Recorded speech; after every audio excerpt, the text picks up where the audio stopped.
আজ হলো আমার ডেলি ব্লগের ডে 5। সকাল সকাল উঠে শুনি বড় দিদাকে আজকে হসপিটাল নিয়ে যাওয়ার দায়িত্ব আমার আর হীরার। তাই তাড়াতাড়ি করে টিফিন না করার সময় পেয়ে চা আর বিস্কুট খেয়েই দিদার রিপোর্ট, জল আর একটু মুড়ি নিয়ে দিদাকে আস্তে আস্তে হাত ধরে সিঁড়ির থেকে নামিয়ে নিই। টোটো বাইরে এসে অপেক্ষা করছিল। টোটোতে যেতে যেতে দেখি যে অলরেডি ফোঁটা ফোঁটা বৃষ্টি পড়াও স্টার্ট হয়ে গেছে।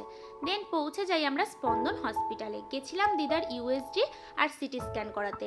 ইউএসজিটা তাড়াতাড়ি হয়ে গেলেও সিটি স্ক্যানটা হতে অনেক লেট হয়ে গেছিলো।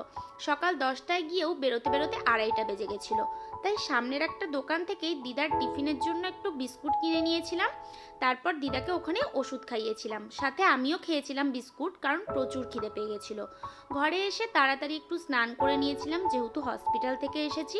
তারপরে বসে পড়েছিলাম লাঞ্চ করতে, দিদাকেও দিয়ে দিয়েছিলাম খেতে। দেন ঘুমিয়ে পড়েছিলাম। উঠে গরম গরম সিঙ্গারা দিয়ে একটুখানি মুড়ি মাখিয়ে খেয়ে নিলাম। তারপর আমাদের সব ফর্দ মিলিয়ে যেসব মালপত্র এসেছে সদাই সেগুলো মিলিয়ে নিলাম। আর এ দেখো, কে কে আমার মতো এরকম গুঁড়া দুধের জন্য পাগল বলো তো? আমি কিন্তু গুঁড়া দুধ খেতে ভীষণ ভালোবাসি। আমার এক স্যার বা দাদাই বলতে পারো, তার আজকে বার্থডে ছিল। তাই ঘরে আমরাই পায়েস বানিয়ে তাকে ডেকে 5 রকম মিষ্টি আর পায়েস বানিয়ে খাওয়ালাম। তারপর রাত্রেবেলা সেরে নিয়েছিলাম ডিনারটা।